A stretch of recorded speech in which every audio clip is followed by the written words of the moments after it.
Вот ради этого момента мы шли через джунгли, продирались через траву выше нас ростом, шли по горам, по долам, чтобы побывать на этой бухте неизвестного названия и посмотреть, что тут такого интересного.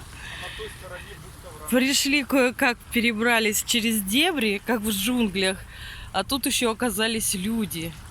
Один рыбачит, другой с собакой. Хотели пойти вот дальше по сопке на следующую бухту, а там тоже люди. Короче, нет такого места, куда не ступала нога человека.